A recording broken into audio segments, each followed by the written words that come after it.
اب ڈائریکشن میں آپ کو اس کی بتاتا ہوں، اپورڈ ڈاؤن، اوپر سے نیچے، یہ اس کی ڈائریکشن آئے گی، پھر یہ رائٹ سائڈ پہ ڈائریکشن جائے گی، پھر یہ کرو ہو رہی ہے نیچے کی طرف، اور پھر یہ نیچے سے لیفٹ سائڈ کی طرف. تو یہ کریکٹ طریقہ ہے. اب آ جاتے ہیں ہم پیمائش کی طرف. تو آپ یہ دیکھیے، 1 2 3 4 5. اس سے پہلے ہم نے دیکھا تھا کہ بے میں جب ہم نے پیمائش کی تھی تو وہ بھی 5 نقاط پہ مبنی تھا، اور یہ بھی 1 2 3 4 5.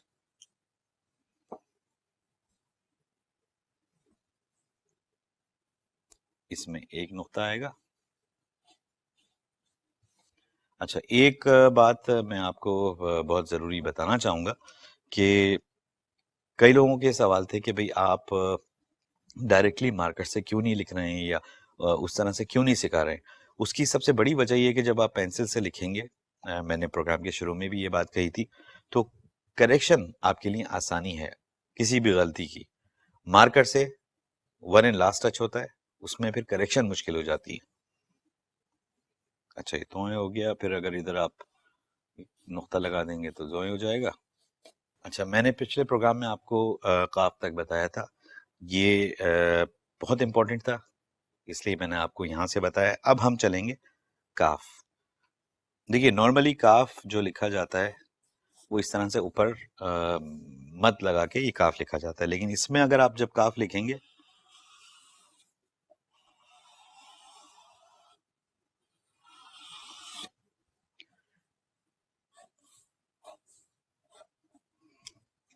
اچھا، میں پھر آپ کو یہ بھی بتاؤں گا کہ جب آپ کاف لکھیں گے تو جب 2-3 حروف کے ساتھ ملا کے لکھا جاتا ہے تو اس کا بالکل ڈفرینٹ شیپ آ جاتا ہے.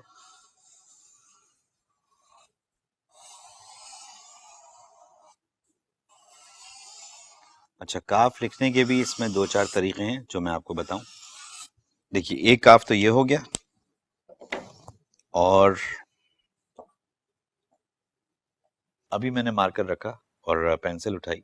اب اس کے بعد مجھے یہ نہیں پتا کہ اس کا کیا پیمائش تھی، تو اس کا بڑا آسان طریقہ ہے کہ دونوں پینسلز کو آپ ان لائنز پہ رکھیے اور آپ کو آئیڈیا ہو جائے گا کہ آپ نے کتنی پیمائش سے اس کو لکھا تھا. اچھا، کاف لکھنے کا جو نارمل اس کا طریقہ ہے، جو زیادہ تر لکھا جاتا ہے، وہ یہ. میں اس کو فیئر کرتا ہوں اور اس کے بعد میں اس کو ڈارک بھی کروں گا تاکہ آپ لوگوں کو ایک آئیڈیا ہو کہ ڈارک ہونے کے بعد یہ کیسا دکھتا ہے.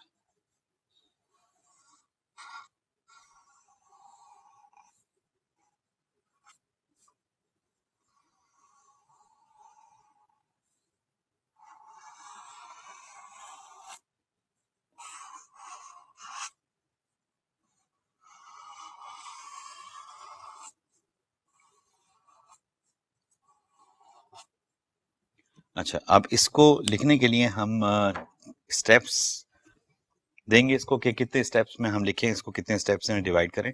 تو ہم نے پہلا جو یہ لکھا تھا، یہ یہاں سے یہاں تک اسٹیپ 1، پھر یہ اسٹیپ 2، پھر یہ اسٹیپ 3. اور اس کی ڈائریکشن کیا ہوگی؟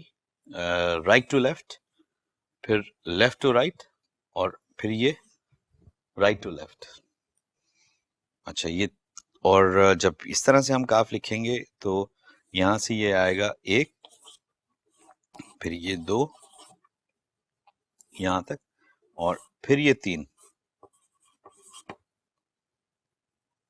اسٹیپس میں یہ لکھا جائے گا. یہ آپ اپورڈ ڈاؤن ڈائریکشن ہوگی اس کی، اور یہ بھی اپورڈ ڈاؤن ہوگی، اور پھر یہ یہاں سے رائٹ ٹو لیفٹ. اچھا، اگر آپ چاہیں تو یہ کاف کا جو یہ نوک جاری ہے، اس کو آپ یہاں تک روک کے اور پھر اس کو ایک اسٹیپ دے سکتے ہیں، لیکن اگر آپ کو پریکٹس ہو جاتی ہے تو آپ پھر جو ہے اس کو ڈائریکٹلی لے جائیے.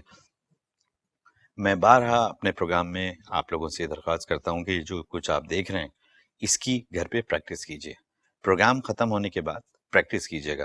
جتنی زیادہ پریکٹس کریں گے اتنا زیادہ آپ کو اس چیز پہ عبور حاصل ہوگا، آپ کا ہاتھ رواں ہوگا، اور پھر ایک وقت آئے گا کہ جب آپ پریکٹس کرتے رہیں گے.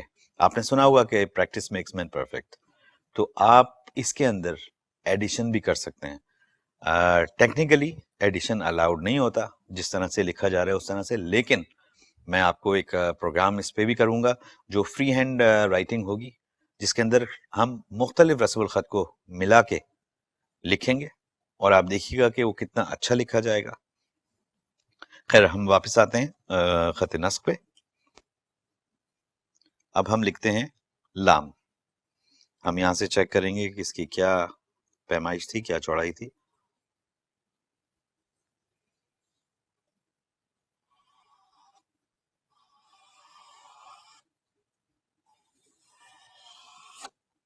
اچھا، ایک بات میں اور بتا دوں آپ کو کہ یہاں پہ ہم نے نقاط سے اس کی پیمائش کی تھی کہ کتنے نقاط تھے. تو یہاں پہ بھی اگر آپ چاہیں تو 1 2 3 1 2 3 4 5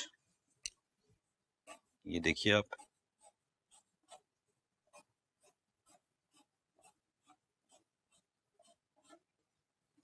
اور یہاں پہ اگر آپ آ کے دیکھیں گے تو 1 2 3 4 اور 1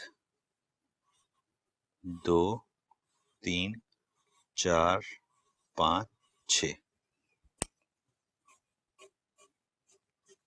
اچھا ناظرین، ایک چیز میں آپ کو یہ بتانا چاہوں گا اس نقطوں کے حوالے سے، نقاط کے حوالے سے، کہ اگر آپ چاہیں، مثال کے طور پہ آپ لکھ رہے ہیں اور کاف آپ نے لکھا اور یہ صرف 5 نقطوں پہ ہے. یہ ڈیپینڈ کرتا ہے کہ جو آپ جملہ لکھ رہے ہیں اس پہ کتنی جگہ اویلیبل ہے اور اس کا تناسب کیا ہے. تو آپ اس کو کم بھی کر سکتے ہیں until unless کہ یہ برا نہ لگے. اچھا، اب لام پہ ہم آئے اور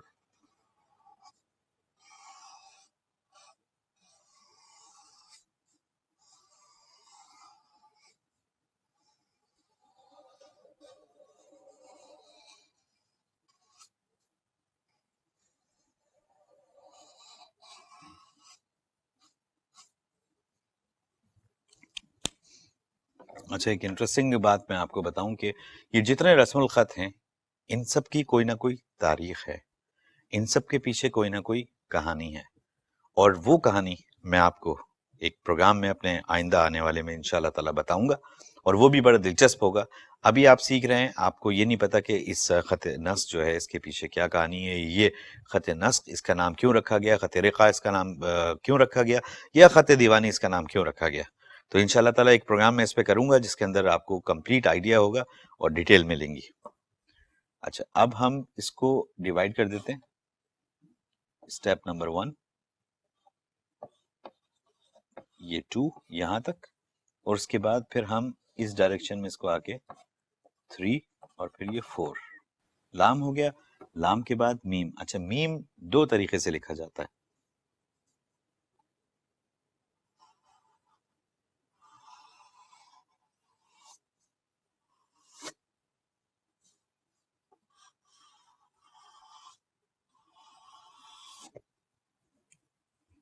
اب یہ دیکھیے گا، میں نے جو آپ سے پہلے ذکر کیا تھا کہ پینسل سے ہم لکھ رہے ہیں، پینسل سے ہمیں آسانی یہ ہوتی ہے کہ اس کے جو کنیکشنز ہوتے ہیں وہ ہم ایزیلی کر سکتے ہیں.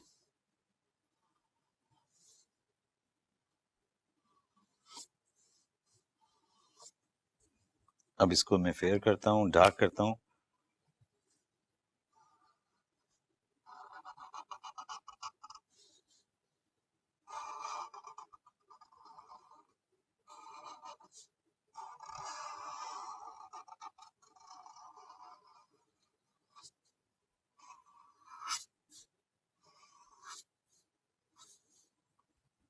اچھا، یہ میم اور یہ میم جو ہے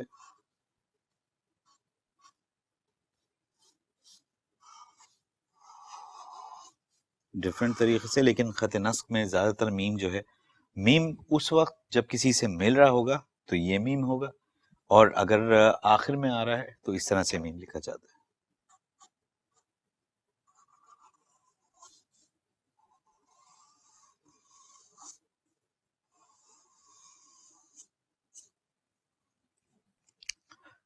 اب اس کو ہم اسٹیپس میں ڈیوائڈ کریں گے، یہ یہاں سے ہم یہاں پہ لائیں گے تو یہ اسٹیپ نمبر 1، یہاں تک اسٹیپ نمبر 2، پھر یہ اسٹیپ نمبر 3، اور پھر یہ اسٹیپ نمبر 4۔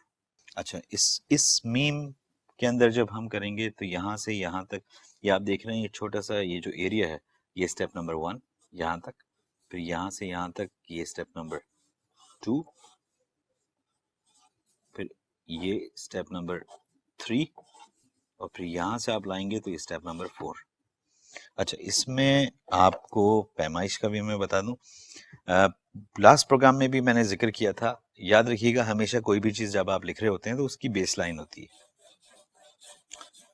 اور اسٹارٹنگ لائن ہے، یہ ان دو لائنز کے درمیان ہی لکھا جاتا ہے۔ یہ دیکھیے، یہ اس کی بیس لائن ہے، یہ اس کی اسٹارٹ لائن ہے، یہ اس کی اسٹارٹ لائن ہے، یہ بیس لائن۔ اچھا، یہ اس کی بیس لائن ہے۔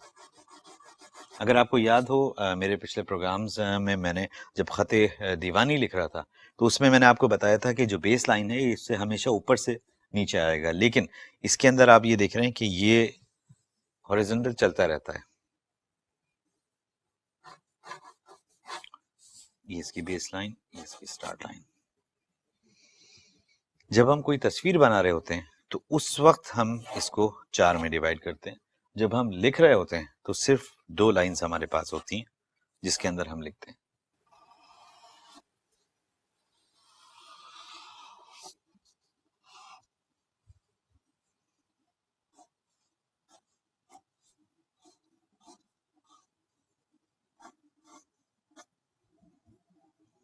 اب ہم اس کو ڈارک کرتے ہیں تاکہ آپ کو دیکھنے میں آسانی ہو۔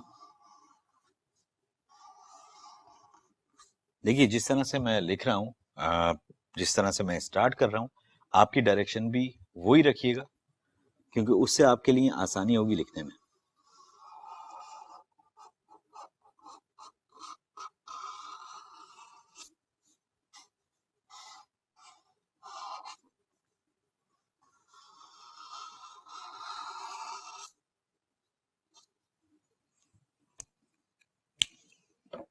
اچھا، اس کو ہم ڈیوائڈ کریں گے 1 1 2 3۔ اچھا، اس میں کیا ڈائریکشن ہمارے پاس آ رہی ہے؟ اپورڈ ڈاؤن یہاں تک، اس کے بعد رائٹ ٹو لیفٹ، اور پھر یہ کچھ لوگ جو ہیں جب ٹرن کر رہے ہوتے ہیں تو ان کا ہاتھ شیک ہوتا ہے۔ کوشش یہ کیجیے گا کہ آپ کا ہاتھ ہلے نہیں، شیک نہ ہو، اور اس کو اسی جب ہم لکھ رہے ہیں ہماری ایک قوت ہوتی ہے، اس قوت سے ہم اس کو یوں گھما رہے ہیں پین کو، تو اسی قوت سے آپ یہاں تک آئیے اور پھر رک جائیے، رکنے کے بعد پھر آپ اس کی نوک بنائیے، تو آپ کے لیے زیادہ آسانی رہے گی۔ یہ ان لوگوں کے لیے کہہ رہا ہوں جن کو جو نئے سیکھنے والے ہیں یا جن کو پریکٹس نہیں ہے ان کے لیے، ہاں جن کو پریکٹس ہے ان کے لیے تو بہت آسان ہے کہ وہ ایک ہی طریقے سے جب اسٹارٹ کرتے ہیں اسٹارٹنگ لائن سے اور اینڈ تک ایزیلی لکھ سکتے ہیں۔ اچھا، اس میں ہم ایک چیز دیکھیں گے، 1 2 3